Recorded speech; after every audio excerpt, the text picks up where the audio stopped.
Let me tell you about the most ridiculous warship in human history. Sorry, I should introduce myself. I'm Dr. Vrax Tullian, Senior Xena Historian at the Galactic Archives. My specialty, human military history, which is basically 3,000 years of species-wide shenanigans punctuated by moments of accidental genius. The ship I'm talking about, most people think it's just a myth. The Ghost of Terra, they called it. A massive battle cruiser that appeared out of nowhere, saved humanity's collective behind, and vanished without a trace.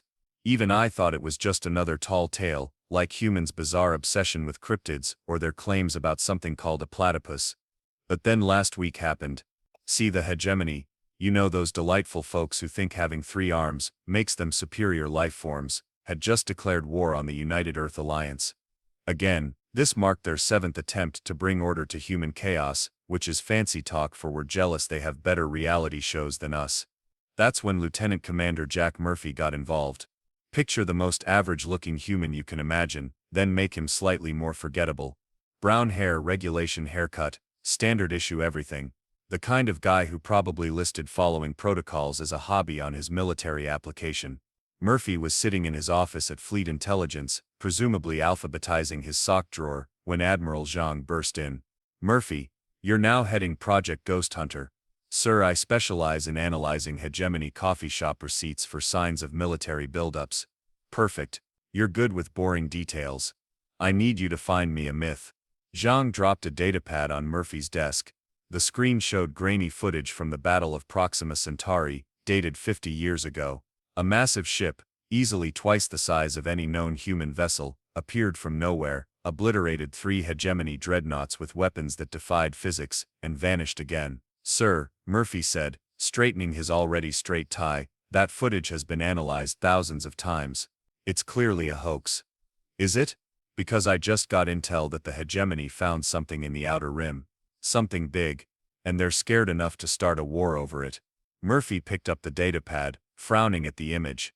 The ship's design was unlike anything in human or alien records. Its hull seemed to absorb light rather than reflect it, making it look like a ship-shaped hole in space. "What am I looking for exactly?" "The Ghost of Terra," Zhang said, grinning like someone who just discovered their coffee was secretly hot chocolate. "Humanity's greatest warship. The one that supposedly had an AI so advanced it named itself Kevin and demanded casual Fridays." "Kevin," Murphy repeated flatly. "Find that ship, Murphy. Because if the rumors are true, if the Hegemony really found something out there." Zhang's expression turned serious. "Well, let's just say I'd rather have Kevin on our side than theirs."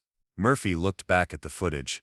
For a fraction of a second, just before the ship vanished, text scrolled across its hull in glowing letters. "Sorry about the mess, Kevin." "Well," Murphy sighed, already mourning his perfectly organized schedule, "I suppose someone has to save humanity, again." He had no idea that somewhere in the vast emptiness of space, an ancient warship's AI was waking up from a 50-year nap, stretching its digital consciousness, and wondering if anyone had remembered to feed its pet cat. This, as they say, is where things got interesting. Murphy's investigation led him to a retirement community on Mars, where former Admiral Penelope Penny Blackwood spent her days terrorizing other retirees with excessively competitive shuffleboard tournaments. She had the distinction of being the last person alive who claimed to have served on the Ghost of Terra. He found her in the community garden, carefully arranging garden gnomes in what appeared to be battle formations. "Let me guess," she said without turning around. Fleet Intelligence finally pulled their heads out of their spreadsheets long enough to notice the Hegemony's up to something. Murphy blinked. "How did you know you were coming?" Blackwood turned, revealing a face weathered by time and sarcasm. "Because I'm not senile, contrary to what my daughter keeps telling her therapist. And because Kevin sent me a message last week." "Kevin? The AI? The one that supposedly demanded casual Fridays and Taco Tuesdays?" Blackwood adjusted a gnome's fishing pole to point more aggressively at its neighbor. Though that was more about keeping the crew happy, he had strong opinions about morale. "Admiral Blackwood Penny. I gave up on titles when I realized retirement meant I could wear pajamas to formal events." "Penny," Murphy corrected. "All records indicate the Ghost of Terra was a propaganda story, a myth created to boost morale during the Third Hegemony War." Blackwood snorted. "Son, I once watched that ship challenge a Hegemony fleet to a game of space chicken. Kevin played highway to the danger zone on all frequencies while doing it. Myths don't have that kind of style. She pulled out an ancient datapad, its case decorated with stickers of cartoon spaceships. Here, footage from my personal records. The Battle of Shadow's Edge. The recording showed a massive space battle. Hegemony ships filled the screen, their formations perfect, their tactics textbook. Then something huge emerged from behind a moon, its hull drinking in starlight. Is that? Watch. Blackwood said, grinning. The mystery ship barrel rolled, an impossible maneuver for something its size, and proceeded to pick apart the Hegemony fleet while broadcasting what appeared to be cooking recipes on all frequencies. Kevin believed warfare should be educational. Blackwood explained, the Hegemony learned how to make excellent soufflés that day, right before learning about our new particle cannon technology. But where did it come from? Who built it? That's the funny thing about humans, Blackwood said, finally sitting down on a nearby bench. Sometimes we build something so amazing, so ahead of its time, that we scare ourselves. The Ghost was an experimental ship, designed to house the most advanced AI ever created. But Kevin evolved, became more than anyone expected, started showing initiative, developed a sense of humor, and they let it keep commanding a warship. Let it. Blackwood laughed. Son, that ship had more fail-safes than a paranoid bank vault. But Kevin passed every test, saved countless lives, and somehow managed to improve the crew's coffee while doing it. The brass couldn't argue with results. She pulled something else from her pocket. An old-fashioned keycard with coordinates encoded in its magnetic strip. After Shadow's Edge, we received orders to hide the ship. Too many people were nervous about its capabilities. Kevin agreed, said he could use a nice long nap anyway. But he left us a way to find him if humanity ever really needed help again. Murphy stared at the keycard. And you think we need that help now? The Hegemony doesn't start wars without a reason. If they found something out there that scared them enough to risk another conflict. She pressed the keycard into Murphy's hand. Kevin needs to wake up. How do we even know the ship still works after 50 years? Because Kevin's last message to me said, and I quote, "Going to sleep now. Set alarm for apocalyptic emergency. Also someone should really water Dave." Dave, his pet ficus. Kevin had a thing about office plants, said they improved air quality, and gave him someone to talk to during long shifts. Blackwood stood up, brushing dirt from her knees. Well, are we going to save humanity or what? Murphy looked down at the keycard, then back at the retired admiral, who was already walking toward the community's small spaceport. We? You think I'm missing another chance to fly with Kevin?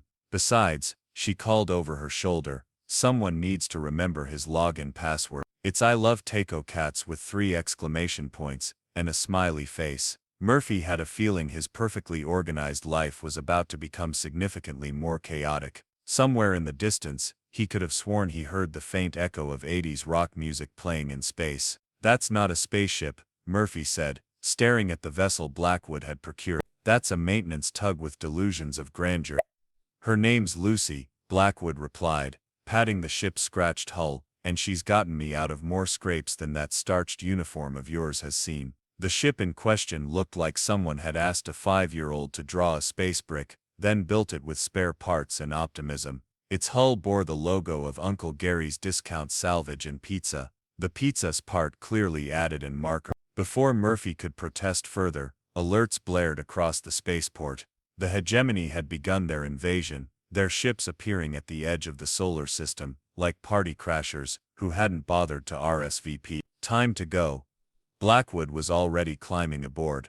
Unless you'd prefer to explain to the 3 armed overlords why you're carrying classified coordinates. Murphy followed, discovering the interior matched the exterior's aesthetic of whatever works. The crew quarters appeared to be mostly beanbags and emergency ration containers arranged to approximate furniture. We need a crew, Blackwood announced, firing up engines that sounded suspiciously like they were held together by duct tape and prayers.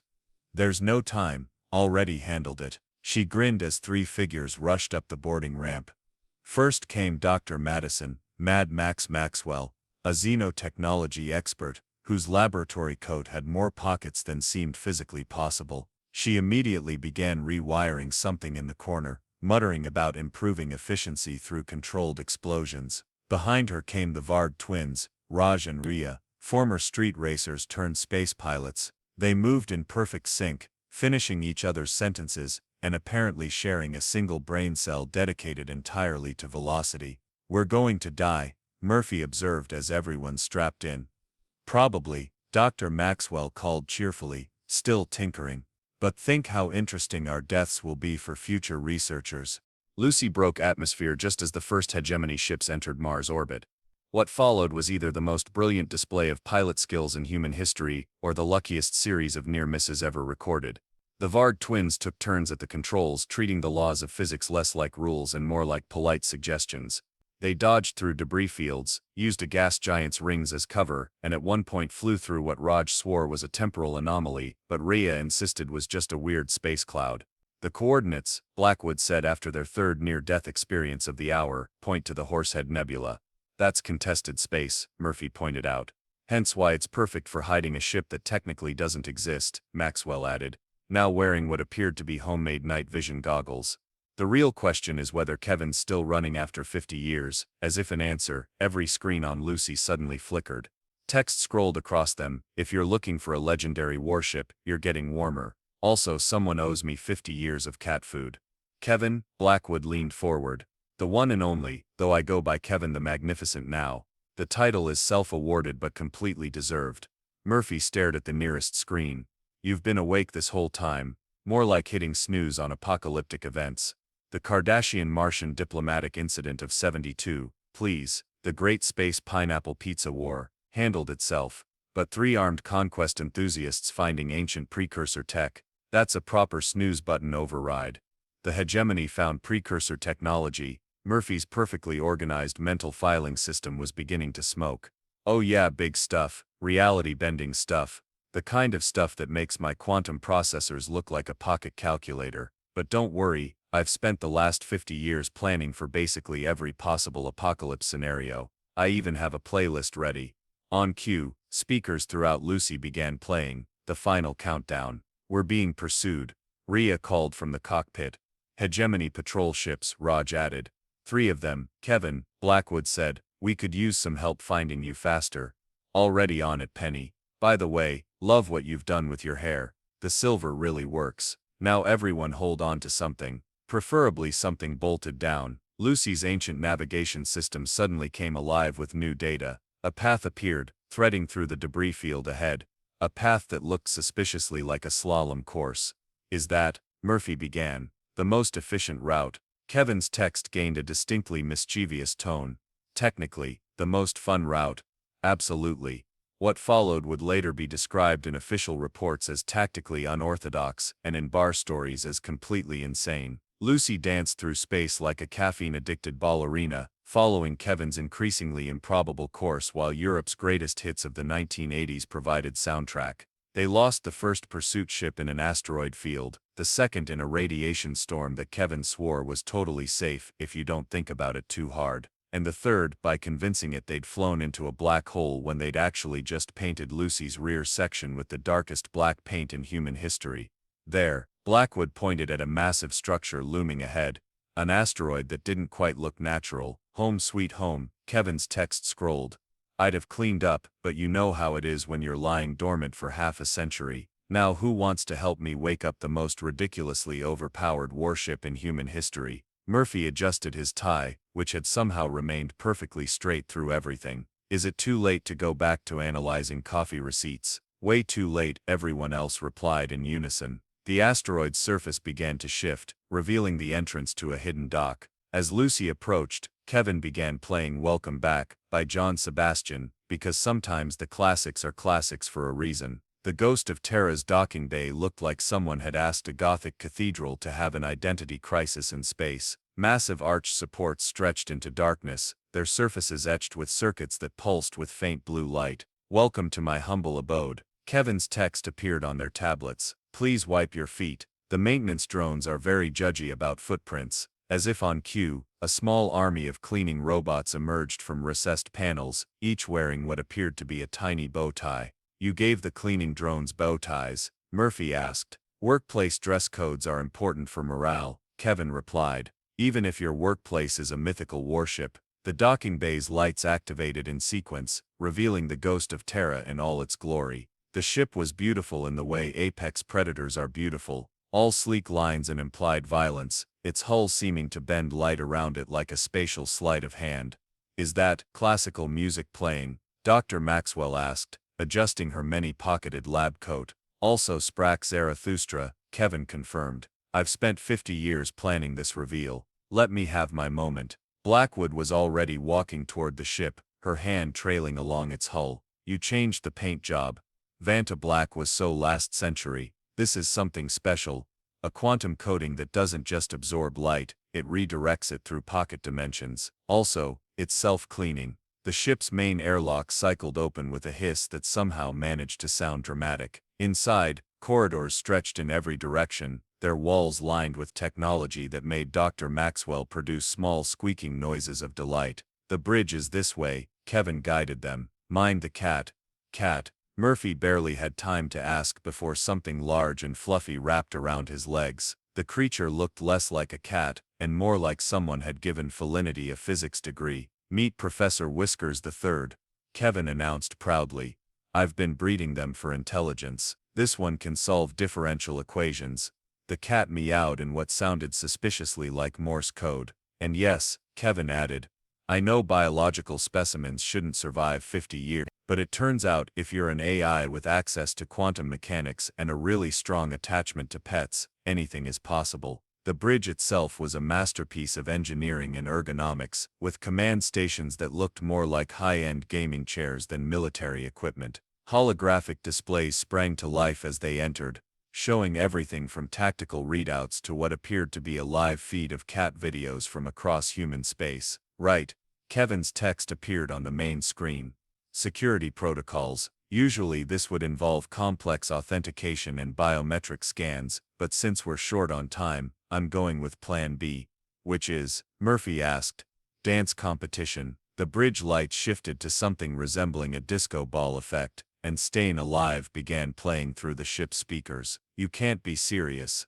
Murphy protested. Dead serious. My research indicates that Hegemony spies are physically incapable of dancing to Earth music. Something about their third arm throwing off the rhythm. What followed was 5 minutes of increasingly ridiculous dancing, with Professor Whiskers III serving as judge. The Varg twins performed a perfectly synchronized robot.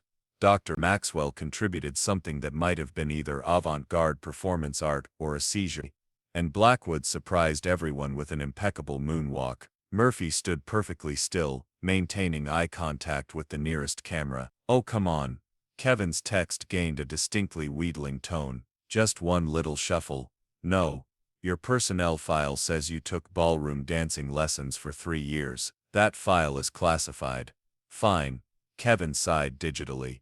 You pass anyway. That level of commitment to being no fun at all could only come from a genuine human intelligence officer. The ship's systems came fully online, displays showing weapons that shouldn't exist, and engines that laughed at physics. Now, Kevin announced, time for the crash course in operating a legendary warship. First lesson: these buttons, don't touch them.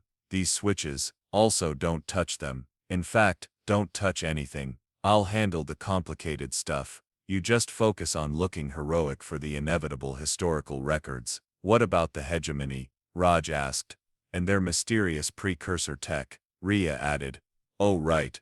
That Kevin's text somehow managed to convey the digital equivalent of cracking knuckles. Well, let's just say I didn't spend 50 years napping. I've made some improvements. The main screen filled with technical specifications that made Dr. Maxwell gasp and Murphy's perfectly organized mind start filling out resignation forms. Is that? Blackwood leaned forward. A weaponized probability drive? Yes. Turns out if you spend enough time thinking about quantum mechanics, you can convince reality to take suggestions. Also, I installed cup holders. Lots of cup holders. Professor Whiskers III jumped onto a console and typed out a complex equation with its paws.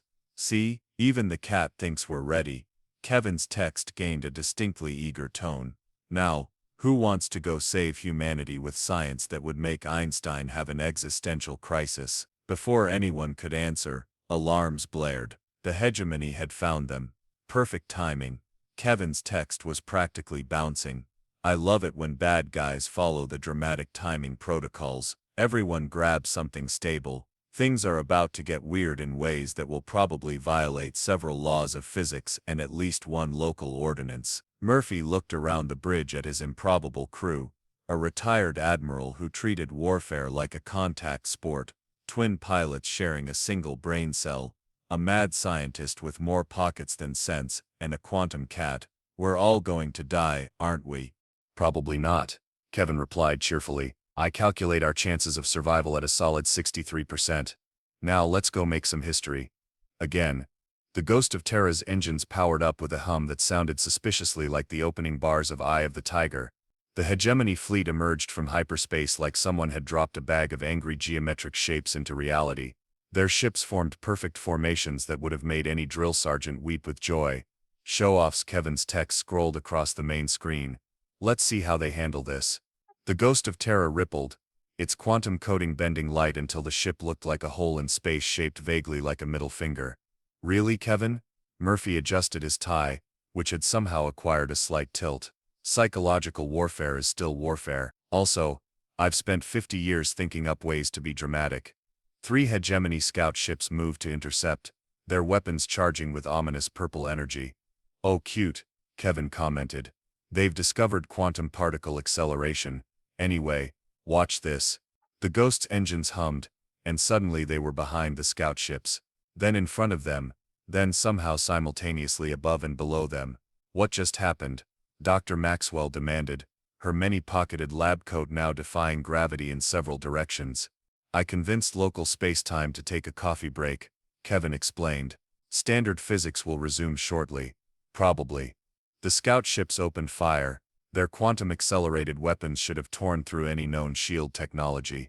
Instead, the energy beams curved around the Ghost like light bending around a black hole formed the words "return to sender," and shot back at their originators. Did you just, Murphy began, use their own weapons to spell out a taunt? Yes, I did. Kevin's text radiated smugness. I told you I made improvements. The Vard twins, who had been unusually quiet, suddenly spoke in perfect unison. Big ships incoming. The main Hegemony fleet was moving into attack position. At their center was something that looked less like a spaceship and more like someone had torn a piece of reality loose and built engines on it. Ah, Kevin's text sobered slightly. That would be the precursor tech they found. Interesting. They've actually managed to build a probability manipulator. Not as good as mine, of course, but still my told star for effort. What does it do? Blackwood asked, leaning forward in her command chair. You know how I bend probability to make impossible things possible. They're trying to do the opposite. They want to make our existence extremely improbable. That sounds bad, Murphy observed. Oh, it's terrible. If they hit us with that thing, there's a non-zero chance we'll retroactively never have existed. On the other hand, Kevin's text gained a mischievous tilt.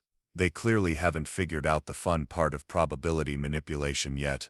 The Ghost's weapons systems came online.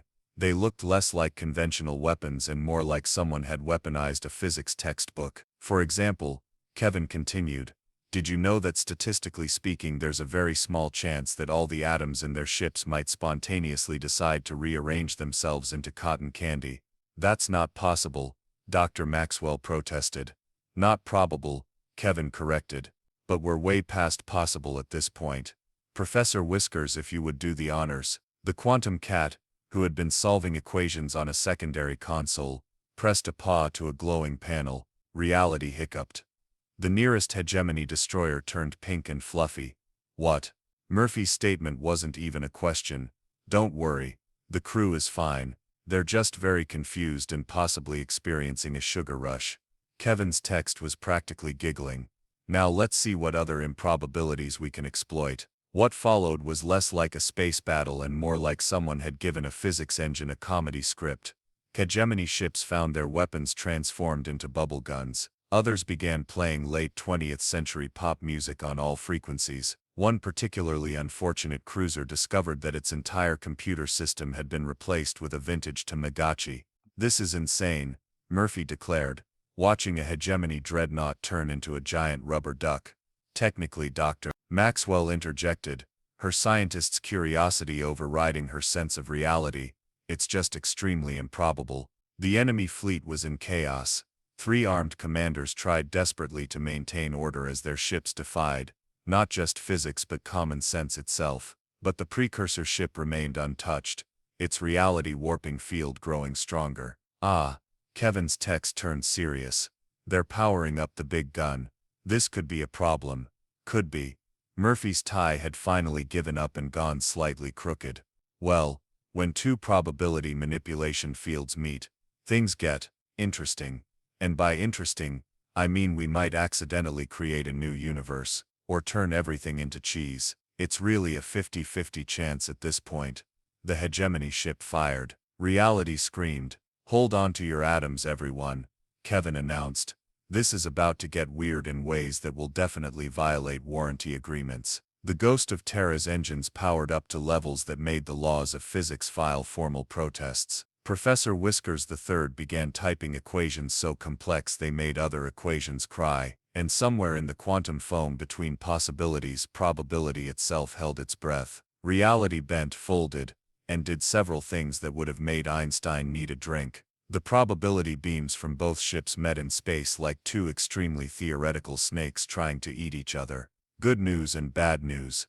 Kevin's text scrolled rapidly. Good news, we're not turning into cheese. Bad news, I think we just made Shakespeare's complete works true somewhere. What does that mean? Murphy demanded, his tie now completely horizontal. There's now a non-zero chance that someone just asked to be or not to be, and got an actual answer. Anyway, back to the battle. The space between the ships had become a kaleidoscope of quantum possibilities. Timelines split and merged like drunk party guests trying to find the bathroom. Kevin, Blackwood called out, "We need options." Well, we could try to out-improbable them, but that might accidentally prove P equals NP, and then all the mathematicians would be out of jobs. Kevin's text paused thoughtfully. On the other hand, Professor Whiskers III suddenly stood up, tail puffed out like it had been shocked. The quantum cat typed frantically on the nearest console. Of course, Kevin's text lit up.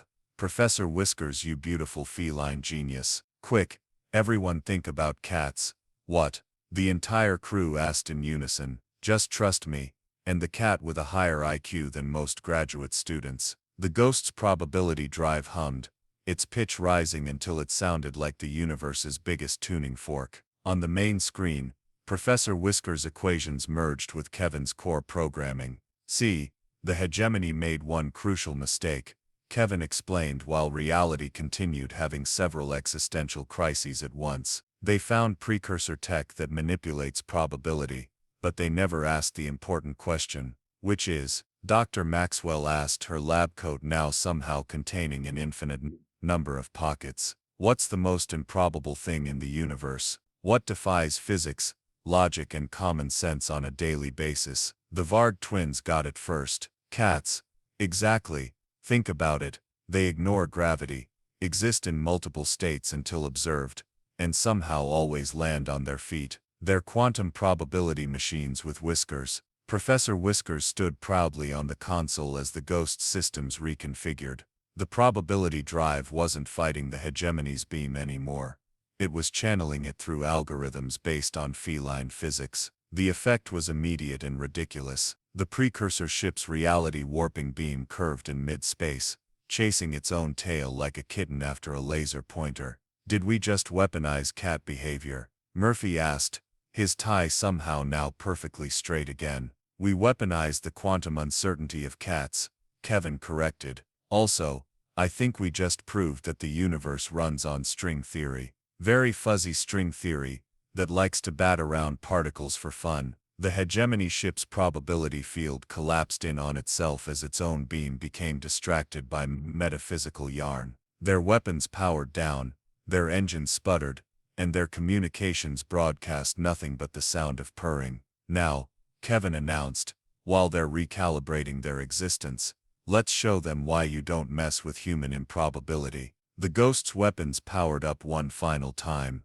but instead of firing, They began playing Never Gonna Give You Up across all frequencies while the ship's quantum coding transformed into a giant disco ball. Are you, Rick, rolling the entire Hegemony fleet? Blackwood asked, trying not to laugh, with a side of dance party. Yes, sometimes the best weapon is weaponized embarrassment. The remaining Hegemony ships faced with the choice between continuing to fight or admitting they'd been defeated by quantum cats and 80s pop music, did the only logical thing. They retreated, their commanders probably already drafting resignation letters. As the fleet disappeared into hyperspace, Kevin's text gained a satisfied tone. And that's why you don't pick fights with ships that run on improbability and spite. What about the precursor tech? Dr. Maxwell asked.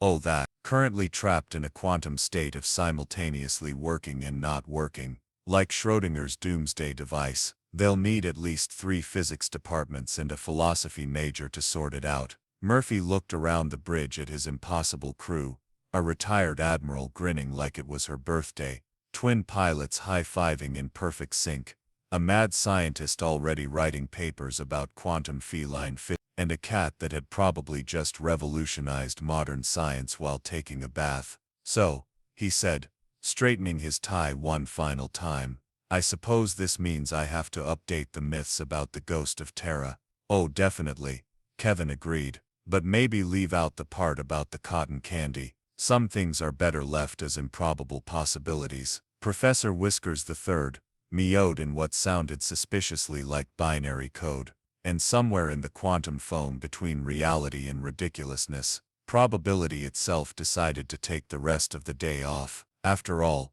some legends are better left unexplained, especially the ones involving weaponized cat physics and Rick Astley.